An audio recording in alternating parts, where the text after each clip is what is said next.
the age of 34, he was the youngest ever winner of the NBA for nonfiction. Stamp from the Beginning was a finalist for the National Book Critics Circle Award, and it was nominated for the Hurston Wright Legacy Award and an NAACP Image Award. Kendi is also the author of the award-winning book, The Black Campus Movement, and he has published essays in numerous periodicals, including the New York Times and the Washington Post. His next book, How to Be an Anti-Racist, will be published in August of 2019 by One World, an imprint of Random House. And then as our moderator, we have this evening Dr. Yoni Appelbaum. He is the senior editor at The Atlantic, where he oversees the ideas section.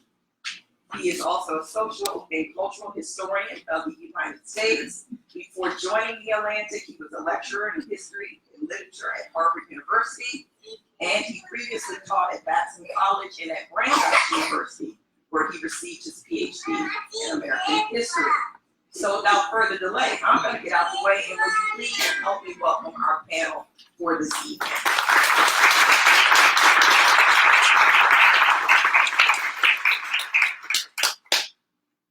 So this is an unusual Emancipation Day. It's one anniversary we're celebrating. But I want to, before we start the moment of emancipation, I want to think back a little bit further. It's also 400 years after 1619, which is being widely marked as a starting point for slavery in the United States. It's the first recorded introduction of enslaved Africans into a British colony that would later become part of the United States. And so this is the thing about Turn it up. It's hard to hear over there. It's a single moment, it's a turning point, and yet it's a turning away from something that was long established, and it's an incomplete turn. We'll talk about that as soon as we zoom forward to the present. But let's start there, right? Because right there in the title of the book, Stand from the Beginning, is the notion that America's racial history is not some sort of a sub-chapter of our national identity, but it's been there all along. It really has, and I just first would like to thank the whole center for its organizing this event, of course, for moderating it, for all of you coming here this evening.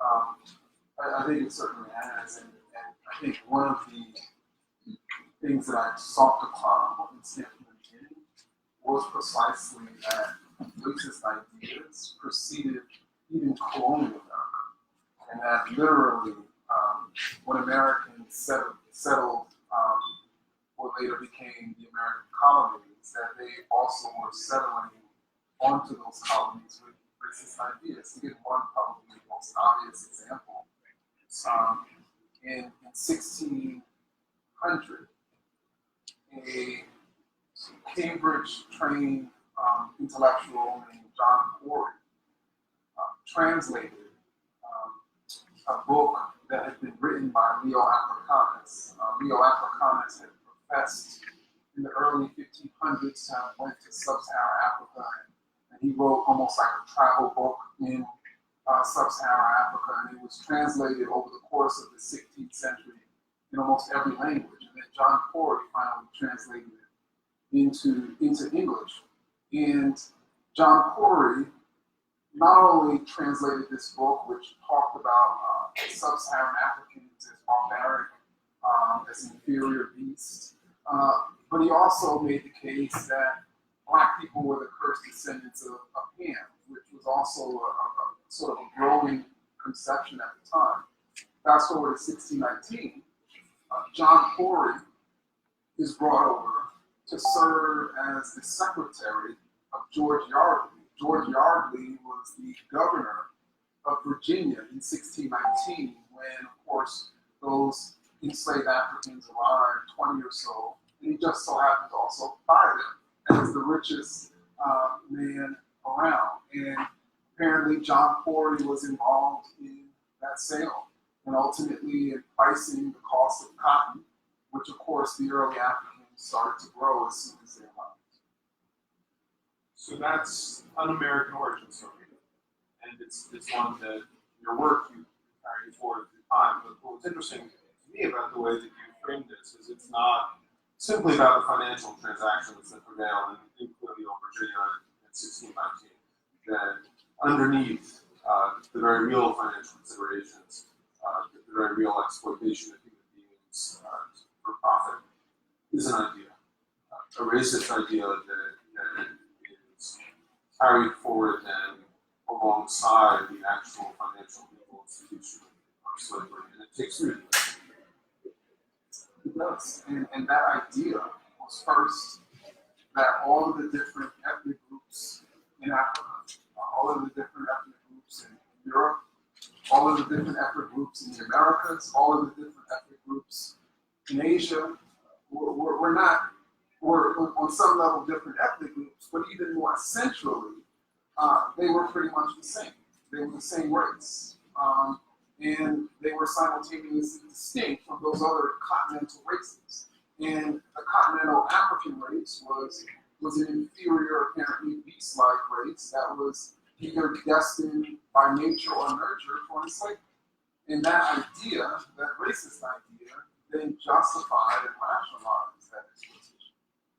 And this takes root and gives us a system of human chattel slavery that exists in North and South, slowly diminishes in the North, but persists in the South. And then you take us to a moment in a recent article in the Atlantic in 1858, where you introduce us to a young radical who's willing to say things that his elders tell him shouldn't be said, and to challenge at some level of these ideas in this institution. Take us to that. I think you talked about it. Yeah. Who, of course, the radical sort of idea that he put forth in 1858 before a group of Republicans. This was Republicans at the time were liberals, were largely anti-slavery, but they were not necessarily abolitionists. And so what he put forth the radical idea that this nation, of course, cannot sustain itself half slave and half free. And his advisors, as he stated, encouraged him not to do so. And of course, that idea, that House divided speech, sort of forecast precisely the Civil War itself.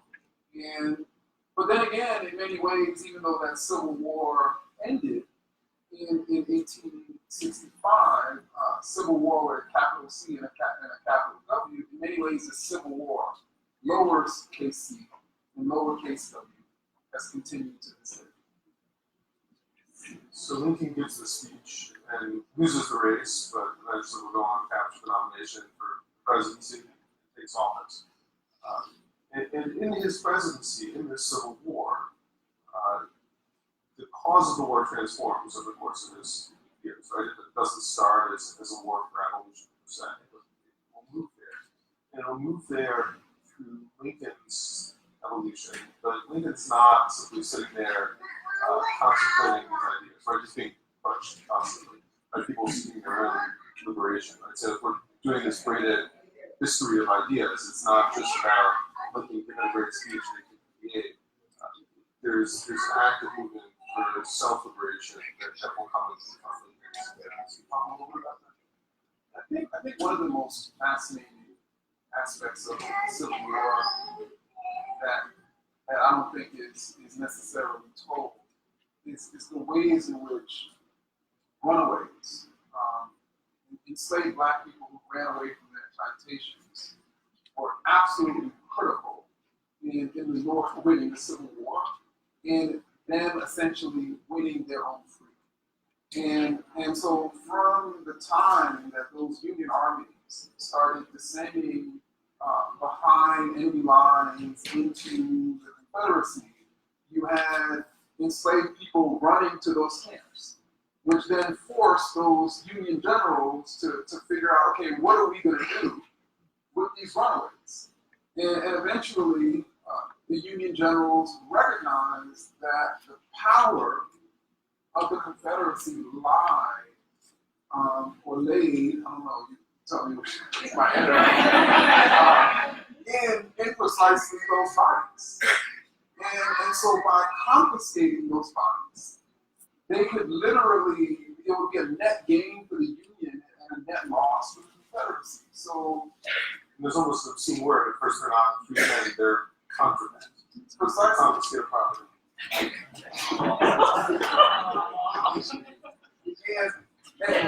And so ultimately, the federal government decided that that they would rule these runaway slaves behind Union armies, Union lines, contraband.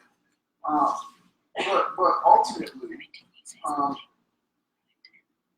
you also had a situation in which by 1863, more and more Northerners were protesting against the war, particularly Northerners who voted against, who were going to vote against Lincoln and were actually had no problem with the Union with slavery.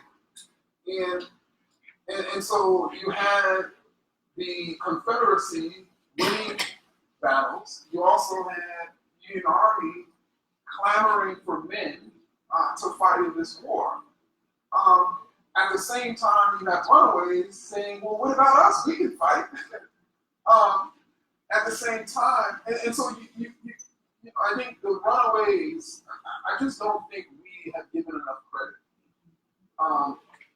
to literally how so many people dare to run away from their masters, and in doing so, and then joining the Union cause and living in those camps and helping Union armies as spies and developing military installations, and then eventually, as a result of the Emancipation Proclamation, over 200,000 Black people deciding to fight in this war, how that was critical in turning that tide and essentially allowing this nation to persist. So two things here, two crucial contributions. One is they redefine the ideas that are motivating the war through their self-emancipation. The other is by taking up arms, they take the balance of the war and bring Lincoln's new birth of freedom into reality, win that for themselves. And then naturally, in 1865, everything is wonderful in the country, right? Because they've won. Well, of course, Abraham Lincoln is assassinated not long, and Andrew Johnson, who I'm sure you could speak more eloquently than I, decides first and foremost, from the respect of Black people, that he is going to essentially reunite the Confederacy with the Confederacy, and he's going to drive Black people off of their 40 acres and a mule. He's going to ultimately appease Confederate leaders, and he's going to look away as these southern states begin to rebuild, passing Black codes in which basically the law replaced the master. Meanwhile, Black people were saying something very simple: don't create a scenario in which I have to work for my former master and call that freedom. That's not freedom. They were also saying, do not leave us landless and call us free in an agricultural society. Because again, that will force us to have to work for our former masters. And so in many ways, enslaved people, when they were clamoring for freedom, I should say clamoring for land, clamoring for reparations, they were redefining what freedom was. They were distinguishing between abolishing slavery and freeing people. And they felt having rights, having land, having economic security was crucial in them having the power to be free. So in some ways, slavery is the original sin of the American founding.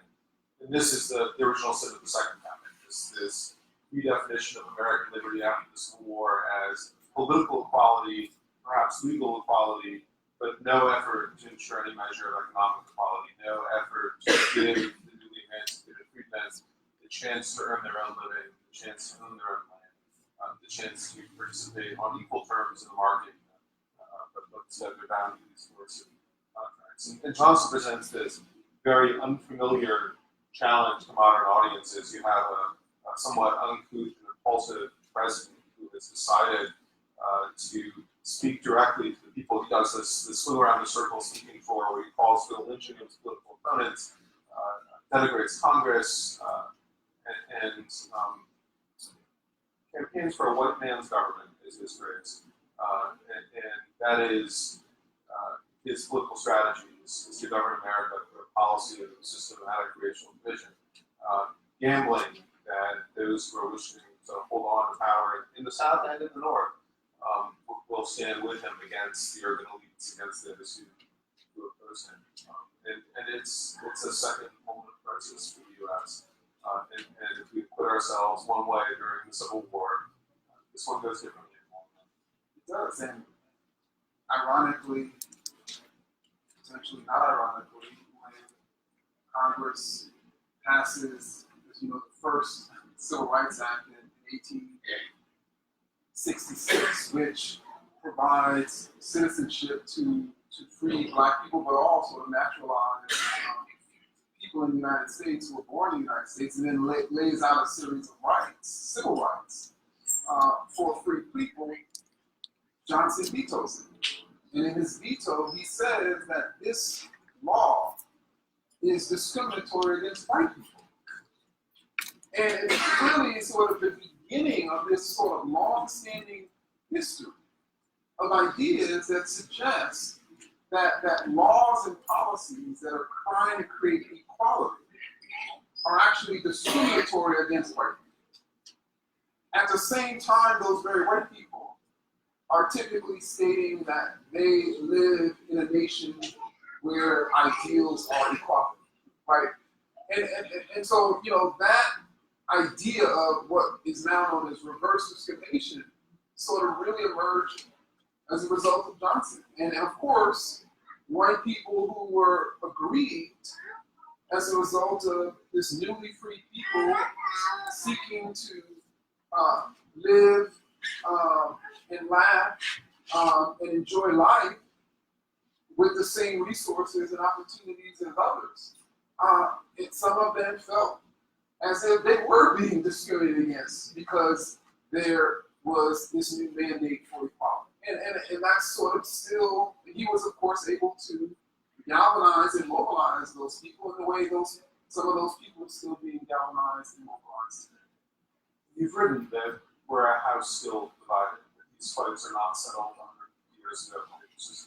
So this is one way, potentially, that there is, at the moment of emancipation, there's the rise of a new discourse, the sense that any legislation that is aimed at establishing equality can be framed as reverse discrimination, as the oppression of whites, as an effort to put a thumb on the scale in favor of minorities. What are some of the other ways that you see the resonances of that moment carry through that we're still passing on? So, I mean, Johnson also bet in his political mobilization strategy that the vast majority of Americans would not support voting rights for Black people. And so he was adamantly against voting rights, and even spoke in one of his messages to Congress that if Black people were given the right to vote, it would create this unforeseen tyranny that would result in all sorts of barbarism in this country, and so fraud. And so this effort to disenfranchise, or in his case, keep the ballot from Black people, or in the case today, for people to suppress the Black vote, continues to this day. I mean, we are in the midst of one of the most insidious periods of voter suppression in American history. We talk a lot as a nation as to why the current president sits in office. And if someone was, people don't ask me that, but if they were to ask me, I would say two words: voter suppression. And I would be willing to argue with anyone that is fundamentally the reason. Like, he essentially wins 3 states, critical states, by about 125,000 votes. And then when you look at those specific states and the number of Black people, for instance, the sort of the number of Black people whose votes studies have shown were potentially suppressed as a result of new voter ID laws and other measures, that essentially swung the election, not because Black people didn't turn out, not because white women voted for Trump. I think what was fundamental was voter suppression, and that those efforts to suppress votes have been consistent since Johnson. So voter suppression is another element here where you have, with the establishment of formal political and legal equality, an effort to ensure that on an informal basis, right? And many of the laws that prevail during Reconstruction are racially neutral. Just like many laws today, which have a racially disparate impact, they pioneer this sort of legislation, rules which read as fair and impartial, but in practice have a disparate impact on populations and its delivery. And I think that then that should cause us, especially looking at America's history of voter policies, and how at a particular point in time in the 1950s and 60s, we as a nation began to identify policies that had no racial language, that had an obvious effect of racial inequity, like grandfather clause, like poll taxes, like literacy tests, that these policies, even though, again, they had no racial language, that essentially they were racist. And we needed a Voting Rights Act to protect against the installation of these types of policies. What we were doing at that moment, 50 years ago, was not defining a policy by its intention, not defining a policy by the amount of racial language it has or doesn't have in it. We were defining a policy based on its outcome. The outcome of these policies was essentially such that very, very few Black people in the South could vote.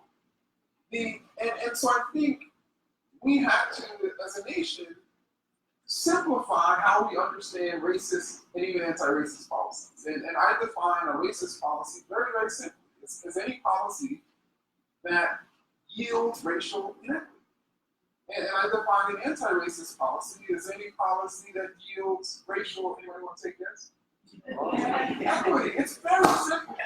But when you insert intention, when you insert the need for it to have racial language, it creates a scenario in our time, just as it was in 1920, which is very difficult to prove that a particular policy is racist, and then it becomes the responsibility of the victims or the victimized group to make that case. But when you judge it by outcome, it completely shifts this discussion. So, how is it that in the 1950s and 60s, which were a period of tremendous racial pressure in this country, this definition of racism prevails in the courts, eventually prevails in the court of public opinion as well. People come to recognize the policies with a racially disparate impact are problematic and need to be addressed. And we get a series of court rulings that do that, and we get a series of legislative measures which garner bipartisan support. And yet today, we're moving in both the political and legal spheres away from that kind of definition, away from a definition which focuses on outcomes. And we've had a series of recent rulings from the Supreme Court which have instead steered us back to thinking about language and intent and whether or not, whatever the outcome might be, the justices can discern some sort of racial language in the legislation or executive action itself. Yeah, and I think that's where we can talk about many different ways in which we have regressed as a nation, and for me, that's right up at the top. And I think that the cause of that is those who recognize that it's very easy to exonerate yourself if the standard is intent versus outcome. Have campaigned against racially disparate impact from the beginning of its installation. And that's been at the forefront of political efforts, I would argue racist efforts, over the last 50 years to get Americans to sort of rethink what is racist and who is racist. And get Americans to be the types of people who would, no matter what they say, no matter what policies and people they support, that when they're charged with being racist, they will say, I'm not racist. Or I'm the least racist person you've ever met. I'm the least racist person you've ever interviewed. I'm the least racist person you've ever encountered. That this is how Americans would think about race, and I think that has been achieved. Including, and I'm not just talking about people on the right, that's across the ideological aisle. People on the left are just as likely to be in denial about their racist ideas, about the racist policies that they support as people on the right. There's a paradox there, right? As the nation establishes a greater consensus that racism is wrong, there's simultaneously more and more resistance to recognizing any actual racist thought or racist act or racist implication. We overcome that in some way. How do you get around that? The way all I can say is the way I'm trying to do it with my work is defining of racism itself. Because that's what we're fundamentally doing, right? We're divided as a nation over what is racism. Like we're fundamentally divided. But that's not a new division. Because slaveholders, slave traders, segregationists, Confederates, you name them, you name people you consider to be racist, chances are they were saying, I'm not racist. Or they were using some type of term that connoted that in their era. And they were typically saying, my ideas are based on God's law, are based on science, are based on data, are based on logic, are based on history. And so in many ways, the denial is old, but what is new, as you stated, is that there's a complete recognition that racism, boogeyman, whatever that is bad. But then we haven't come as a nation to recognize what racism is, because that's deeply sort of politicized. Because once we draw a line on a definition, then there's going to be people inside and outside of that line. And nobody seems to want to stand on the inside of that line. If I were to walk up the hill and find John Roberts, right, the Chief Justice of the United States, back down here to talk with us, he might, judged by some of his recent opinions, say, you've got this all wrong. America has made tremendous racial progress over the last half century. Many of the laws that were enacted were intended to remediate specific inequities and inequalities. And they did that. They did it so successfully, in fact, that they've obviated the need for their own existence, for continued federal intervention, for continued legal frameworks that try to achieve more equitable outcomes. What we should do is pull back and let this new and equal society flourish. What would you say to the Chief Justice if you came back here and said that? So first, I'd love to have a conversation.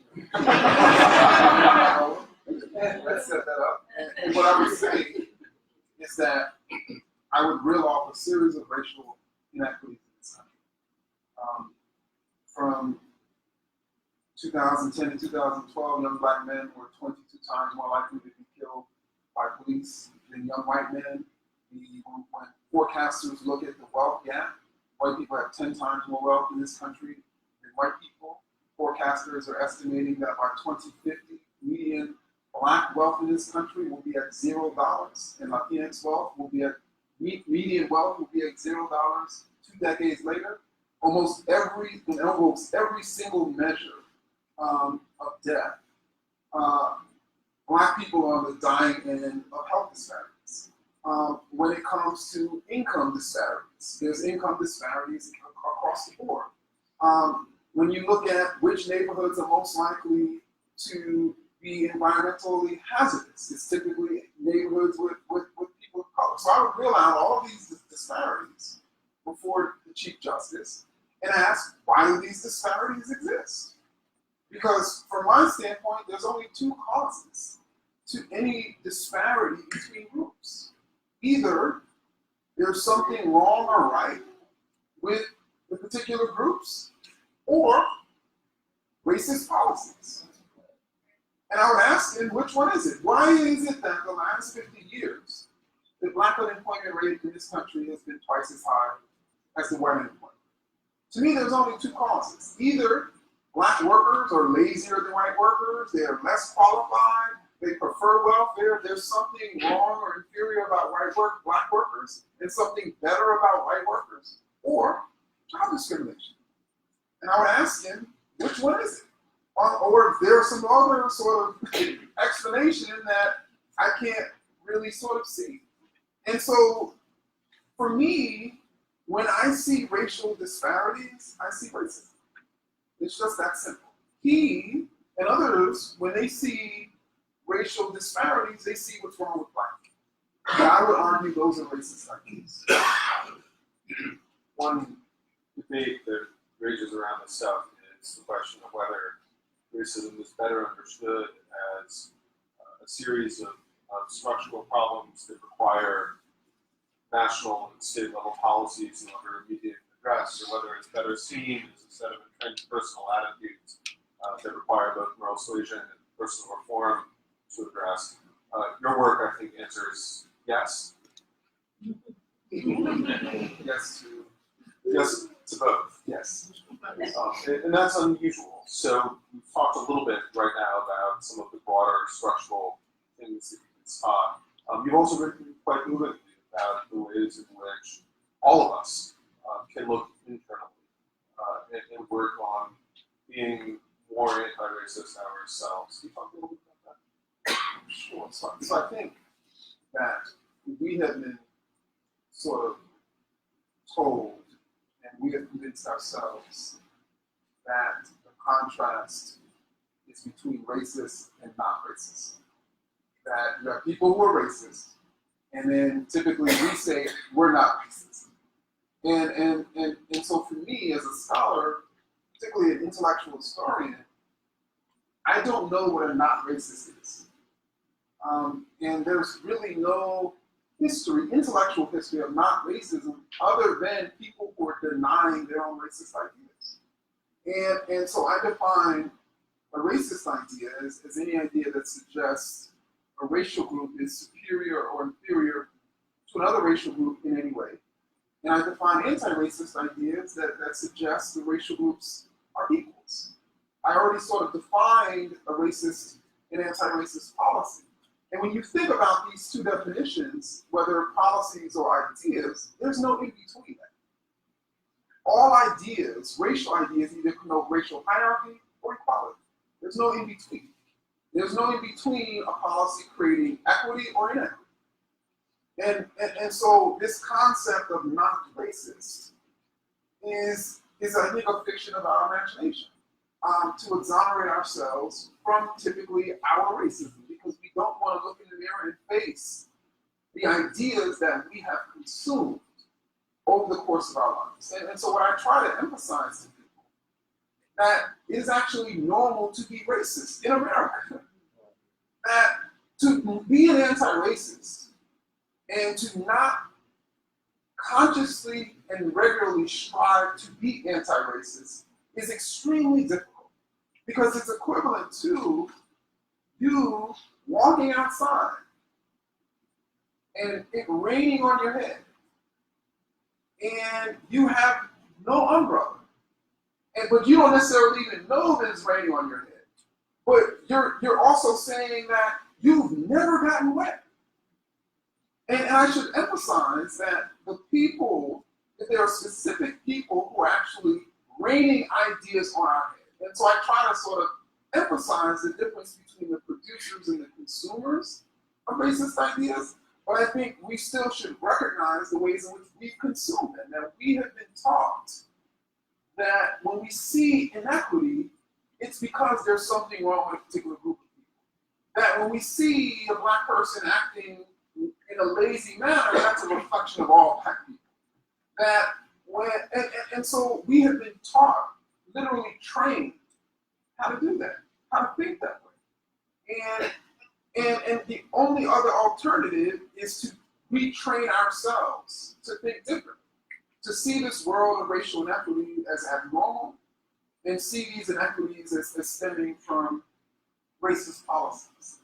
And I decided with this next book, How to Be an Anti-Racist, to try to help sort of lead this consistent self-reflection and self-criticism of the ideas we consume, racist ideas we consume over our lives.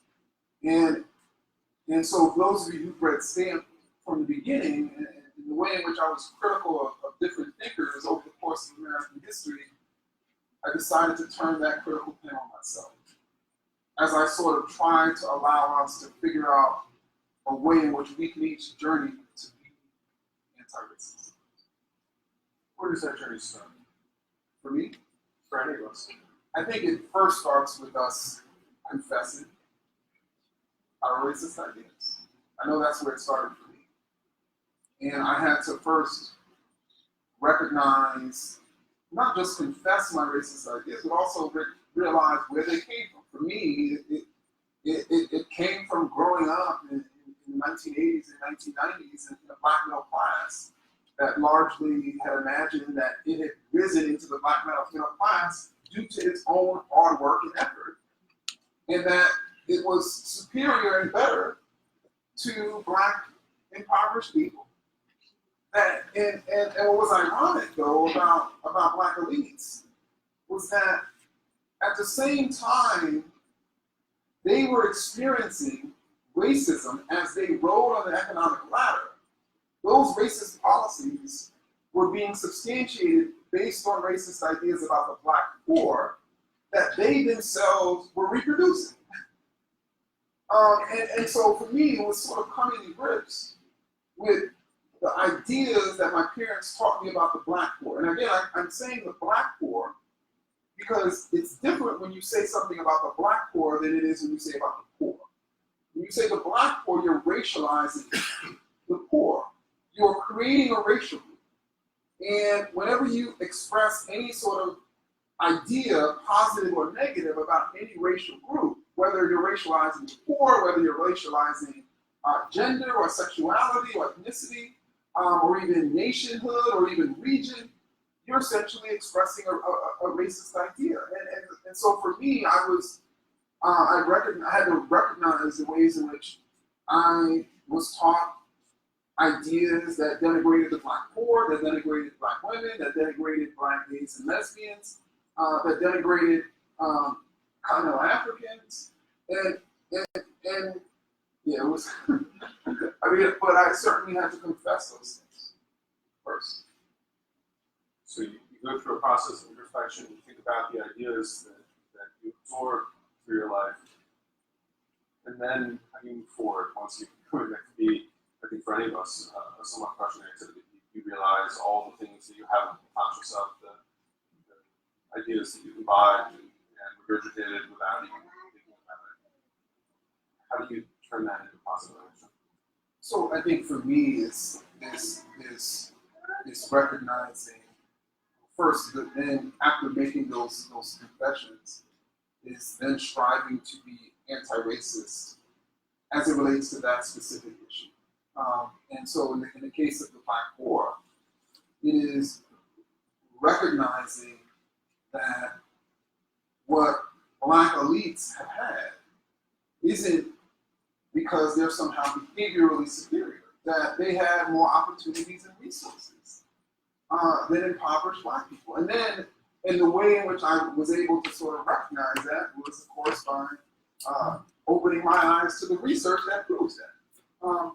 And so I think, using anti-racist ideas as a baseline for saying, okay, if Black poor people are not in this position because they're inferior, what is the other alternative?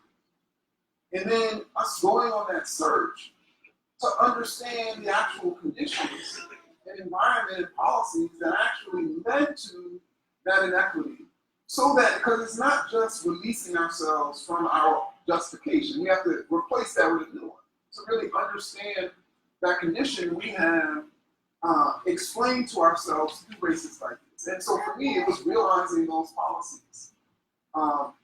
And but also sort of using that standard of the equality of racial groups. This is the scholar's lens. You take the problem and you think about its origins and its causes. You dive through the social science literature and you try to identify which of your ideas can stand up to scrutiny and which ones fail. And what you find is that people are people, more or less. And yeah, I mean, people are people in the sense that when I speak, for instance, about the racial groups being equal and equals, I'm not saying that there are not any, I was talking about laziness earlier. I'm not saying there's not any lazy black people. I'm saying that there are lazy white people too. And I'm still waiting for a study that demonstrates that there are more, definitively more black lazy white people than lazy black than lazy white people. What that means ultimately is that what makes the racial groups equals is not because you have this grand Bill Clinton and this grand Barack Obama, or this grand people on, in both races. It's because of the imperfections of the racial groups, of the imperfections of the individuals. And so for me, I think that's critical, because then when we see negativity operating within any racial group, what we're seeing is humanity. Because that's essentially what makes groups human, just like what makes individuals human is their imperfections. Very much. You wrote at one point to account of one of America's crime problems that we have organizations that use symbols and signs to create a feeling of group solidarity that seem predisposed to criminality, particularly to sexual assault, underage drinking, and drug use. And in spite of that, we don't have a moral panic about white college fraternities.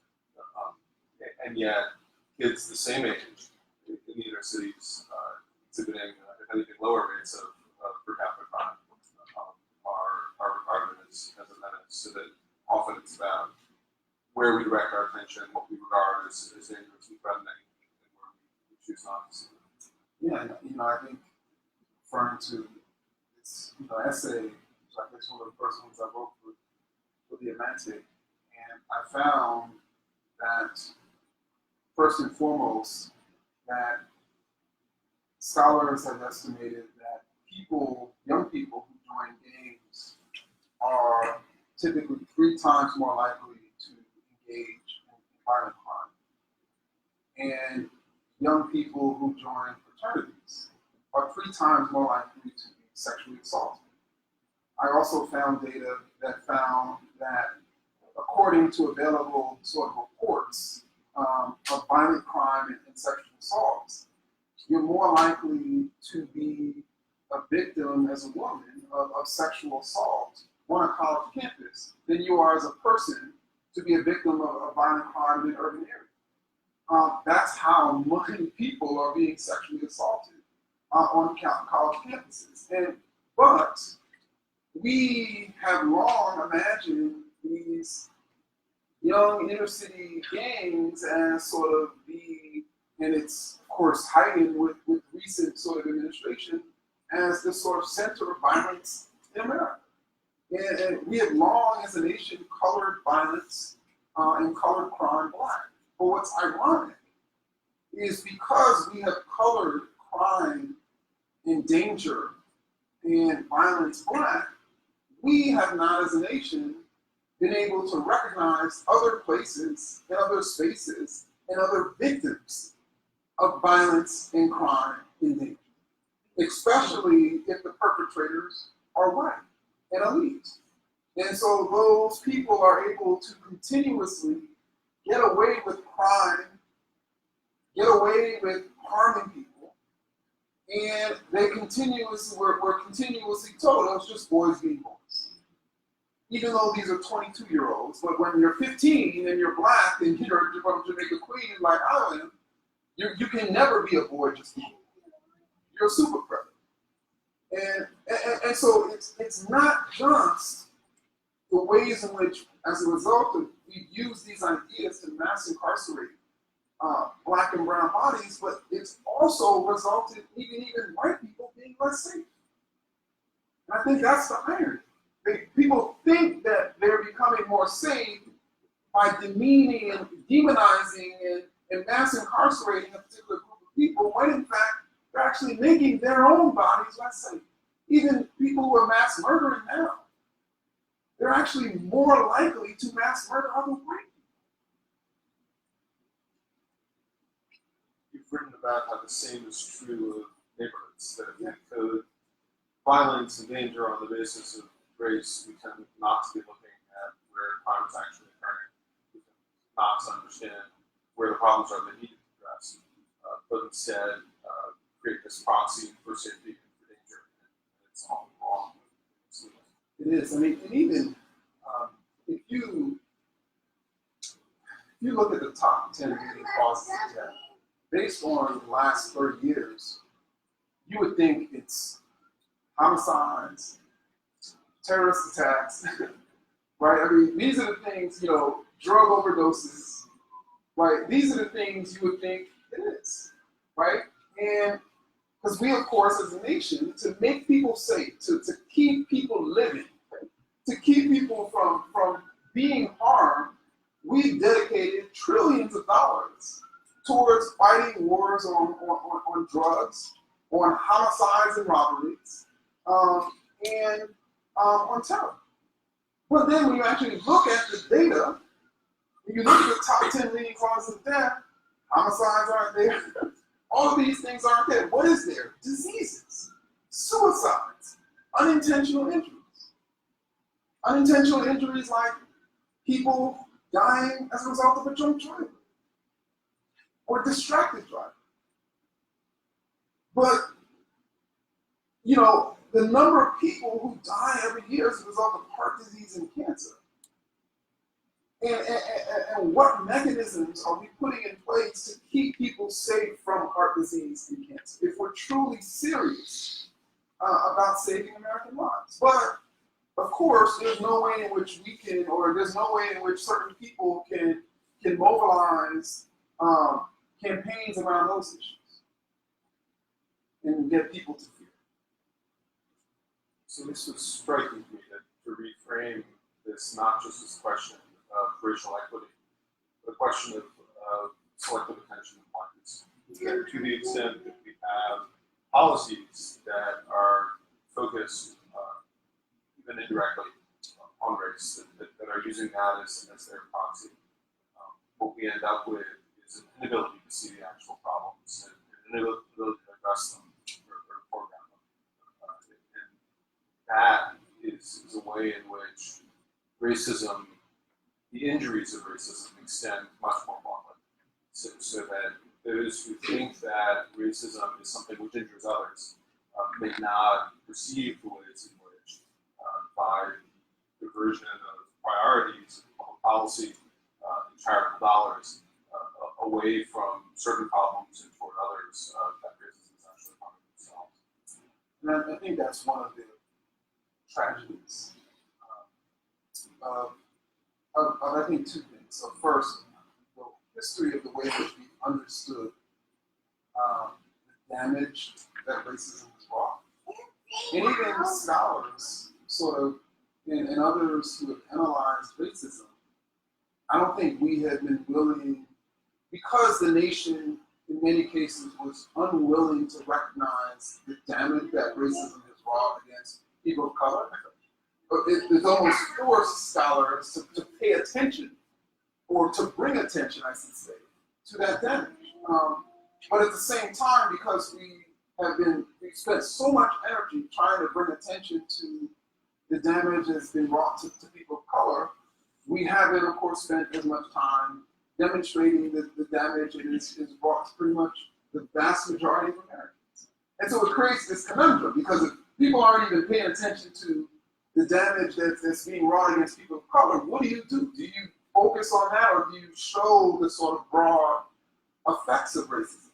And I should also add that it's not that, it is absolutely a fact that people of color are negatively affected as a result of racist policies more than white people. But what we don't understand is that white people do not benefit from racism either. That's the biggest thing we don't understand. And then secondly, what we don't understand is that if there was a different set of anti-racist policies, and you compare what white people could gain from those anti-racist policies than what they gain from racist policies, they presumably could gain more from anti-racist policies. And I think that that's what people don't understand. People are constantly thinking about what they could lose in a transformation of America as opposed to what they would get. If there was not a such thing as let me stop here. Yeah. So what you've got here is a vision of a second emancipation, right? So if there's a literal emancipation 150 years ago from the institution of chattel slavery, what we have not achieved as a nation is an emancipation from racist ideas. That those date back before 1619, and they persist after 1863, after 1865.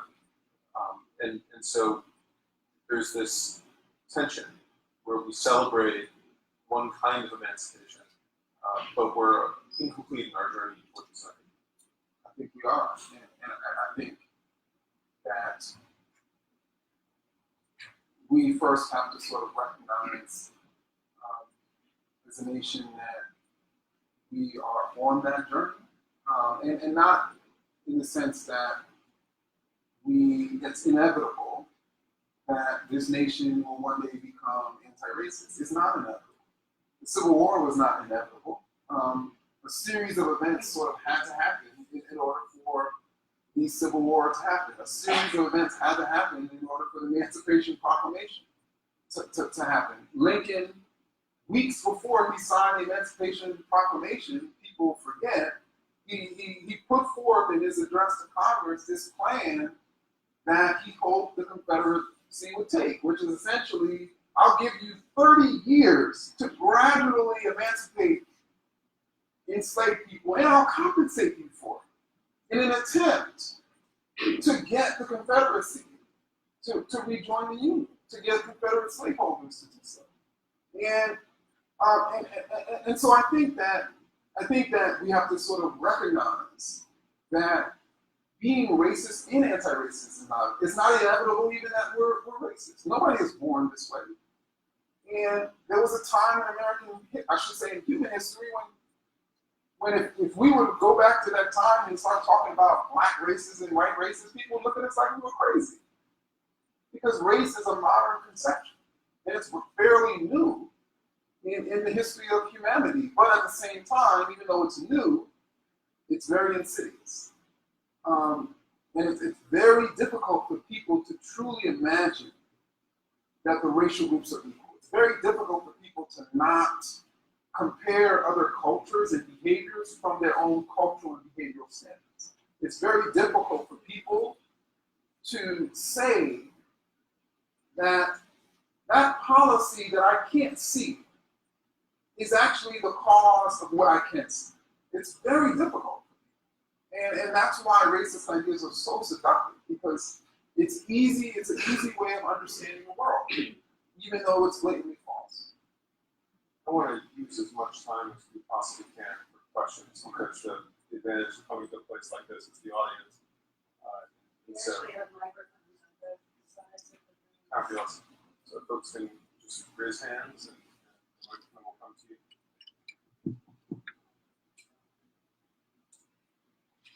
Thank you for your remarks. I don't hear you talk about racial healing, but I hear a lot of people using that term. What's your thinking about the ability to heal and the readiness for it? So I think one of the reasons why I don't speak about racial healing is because I've been waiting for my people.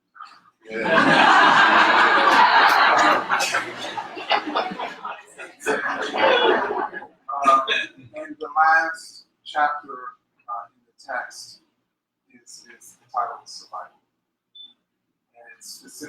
talks about racial healing, but not just sort of racial healing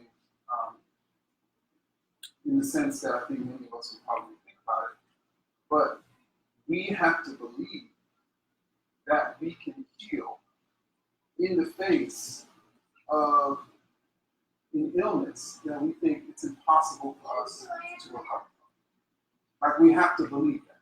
We have to believe, even though all the signs point to us dying, as a nation and even as a people, we have to believe that we can be healed.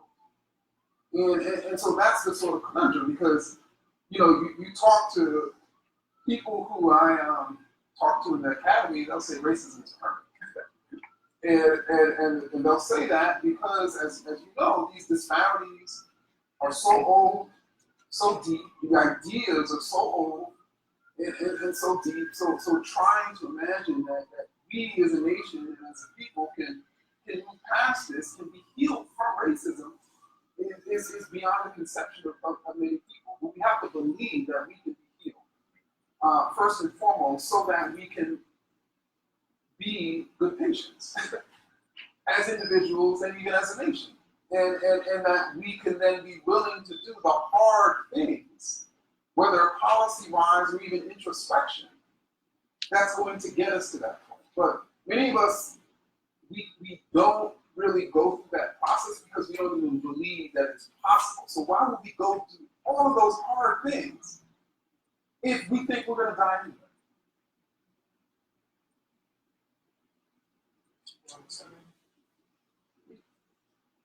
Yes, I was trained as a political scientist, so I think a lot of things apply.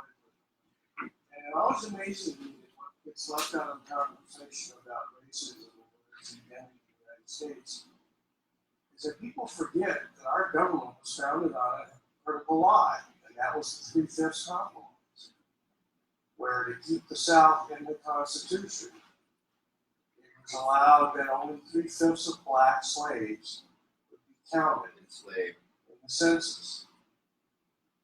And first of all, I couldn't vote to begin with, but second of all, basically our Constitution and our government said black people were 3/5 of a person.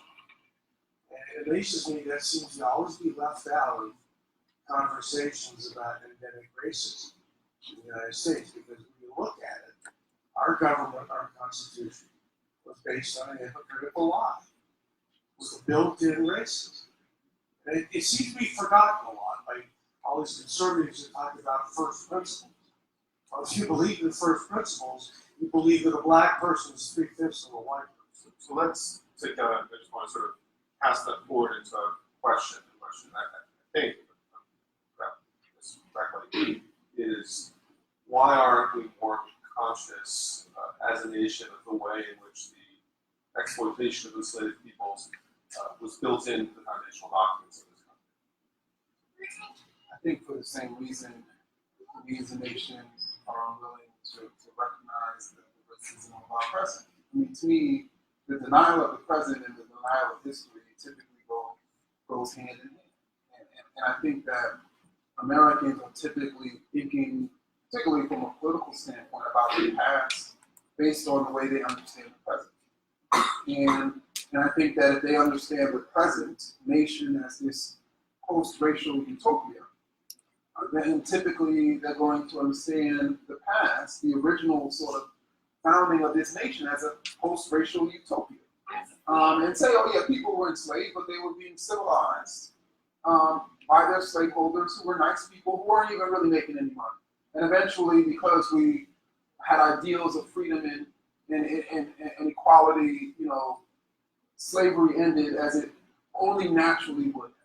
And that, you know, certainly the Confederacy wasn't seeking to maintain slavery. They were, of course, just seeking to maintain states' rights and Southern pride, just as Jim Crow segregationists were. And so, you know, I think the way in which people understand the present is typically the way in which they don't understand that. So I want to, before we go back down, I'll follow up on that. I never thought in my lifetime that I would watch live streams of Confederate generals being torn down off their pedestals. There does seem to be some sort of shift underway in the country of our understanding of confederacy of our understanding of some aspects of this past, if the way we understand the past is formed by our understanding of the present, can work in reverse. Can we shift an understanding of the past in a way that needs to change the present? That's what I'm hoping, and I think that's one of the reasons why I wrote Stand from the beginning. And I do think that shift is happening. And I think that you have, but I think we should understand the context that shift sort of emerged when more and more people began to recognize, because they were watching people who were unarmed being shot by police on their cell phones, that the racism in this country was undeniable. They were watching the ways in which a black president was being treated. They were watching another person run a campaign based on calling groups of people animals and rapists. And so it became a situation in which it became harder for people to deny it. And once they stopped denying it, they started accepting the president and then started recognizing the past of a confederacy, or even a vice president of the confederacy who stated in 1861 that this government is founded upon the great truth that the Negro is not equal to the white man, and slavery, subordination to the superior race is his natural and normal condition.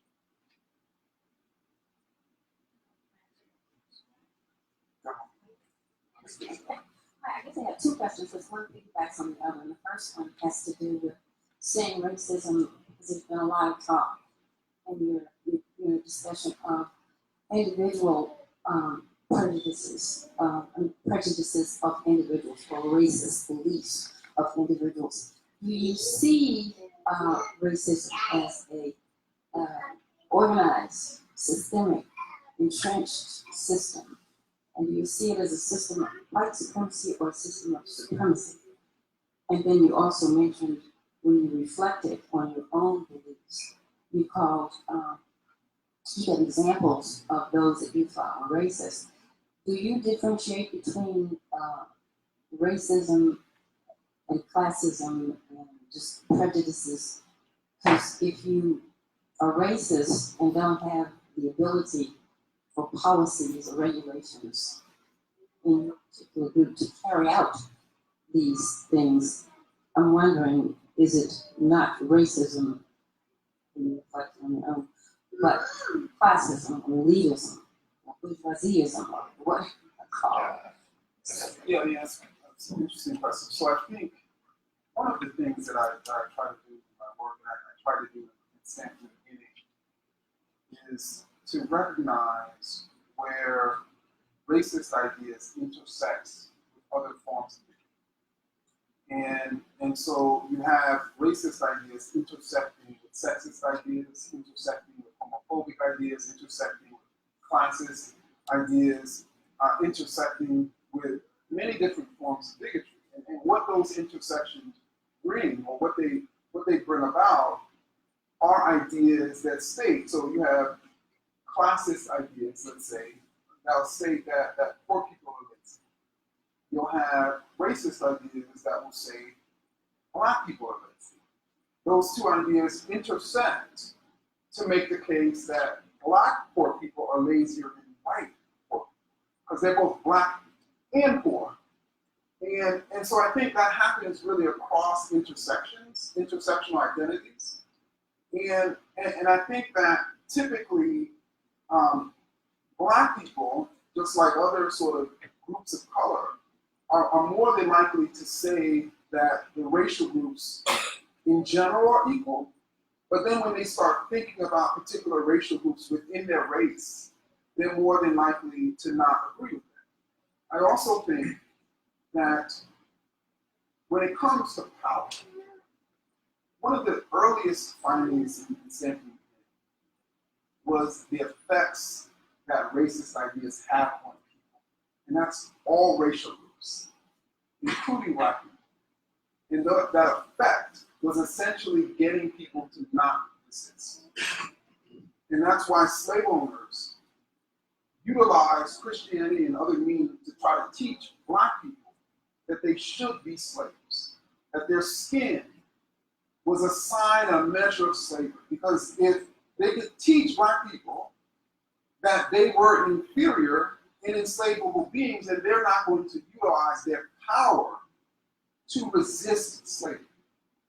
And so I think that we should also recognize that when we don't recognize that black people have power too, and black people have the power to resist, and because they've used that power over the course of American history, we're able to even sit in this room. We first have to recognize that. And I think we also have to recognize that there are individuals, people of color, who have the power to shape policy and who have the power to create policy and who have the power to change policy. And typically, collectively, people of color have far less of those individuals and far less collective power. But to say that somebody like Clarence Thomas does not have any power, and hasn't used his power based on his racist ideas to harm black people. Or someone like Ken Blackwell, who was the Secretary of State in Ohio in 2004, and used his power to ensure that Bush won Ohio, which swung the election to Bush. And this guy was black, and he used his power to suppress black votes. So for us to not recognize these individuals, I think we're doing ourselves a great disservice. And so for me, if anybody expresses expresses an idea that a certain racial group is superior or inferior, or expresses or supports a policy that creates racial inequity, they're being racist. And it's tragic when black people do that. And it's tragic when black people express anti-black racist ideas and support policies that harm black people. But there are black people who are doing that, and they benefit from it, which is one of the reasons why they're doing it. I think we have time for one more question, and then I urge you to stay and to ask questions.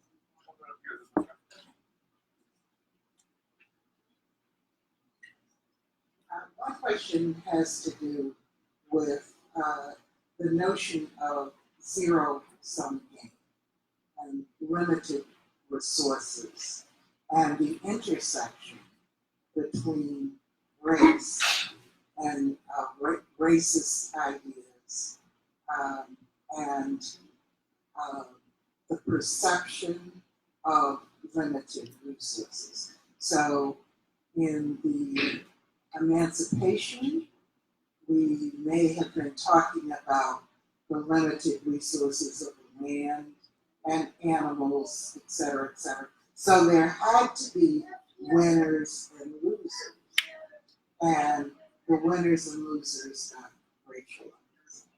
Today, we may be talking about admissions to certain colleges because there's only one of Harvard or Yale, et cetera, et cetera.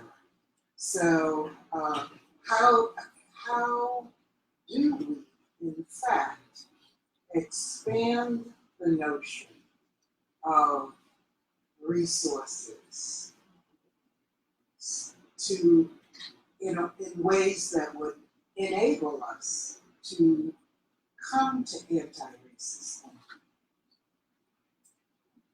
So I'm happy you asked that, because I think that inequities and persisting inequities and even persisting harm of so many people is one of the rooters of racist ideas. That's why we're able to sort of manipulate people. And so by expanding resources and opportunities, that could essentially take the sort of ground out from other people who are producing and manipulating people with these ideas. But I mean, I think to your point very directly, I think one of the things we have to sort of recognize is that the vast amounts of inequality in our country is not normal. And that, to give an example, when people think about creating equality in let's say public schools or in schools, what they think about is, so my kid's school is going to become like that neighborhood school down the road that I don't want to send my kids to. So I'm against that. And even my parents would have said that, which is why they sent me to private schools. And so, but what if we imagine that those new schools would be like those New England prep schools in New England? Not all of the schools we send our kids to. We're like those New England prep schools that the super rich send their kids to. Why can't we imagine those types of changes when we imagine creating a truly high quality education for all, instead of what we're going to lose, right? But that, of course, would necessitate a tremendous amount of resources being dedicated to something like education, which apparently we don't really care about in this country. But I think that that's what we should sort of be imagining. And I think that, but we should also imagine, though, that there are going to be people who are going to resist that. Because currently they benefit from the inequality. And now their child, who they say is so smart, is going to have to actually compete. But they say their child is so smart. And so they're going to resist that. But I suspect the majority of people would benefit from a transformation. And so either we're living in a democracy or we're not. And I think that, thinking about it from a democratic standpoint, the majority of people would actually benefit from that transformation. But of course, there's going to be a tremendous amount of resistance. But I think we should be prepared for that. And I don't know why, I always emphasize that, that people say that kid is so smart, but they don't want them to compete. Because he's so true, right? They reject any sort of notion of that's happening in New York City right now. The very parents who, I'm sure too, but I think, in New York City, to give an example, the mayor is seeking to do away with the single standardized test that determines who gets into the top high schools. And instead of saying, okay, create any admission standard, my smart child will still be able to get into that school, right? Because my child is so smart. Instead, they're like, no, I'm not going to compete. And so it just shows hypocrisy, right? I'm sorry that we don't have time for 10 more questions. This has been fabulous. I want to thank the Hill Center and the Emancipation today for hosting us tonight, and particularly to thank all of you for giving up your Thursday nights to come and be with us. And please join me in thanking Dr. Kendi.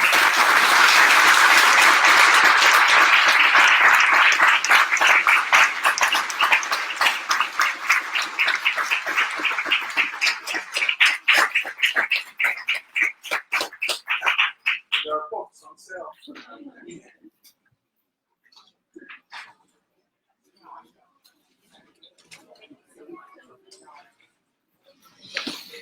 Thank you. No problem. Sorry, it was a little rainy to start. No, but this is important stuff and you guys never get it. So thank you.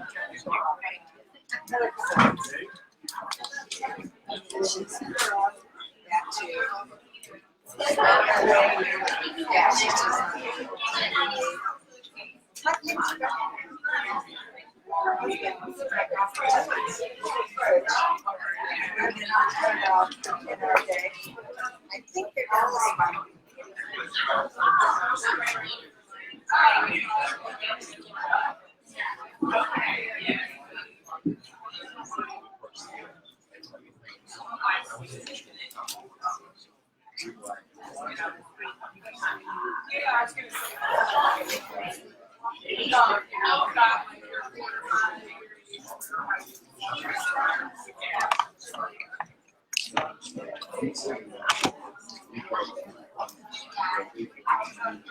So yeah,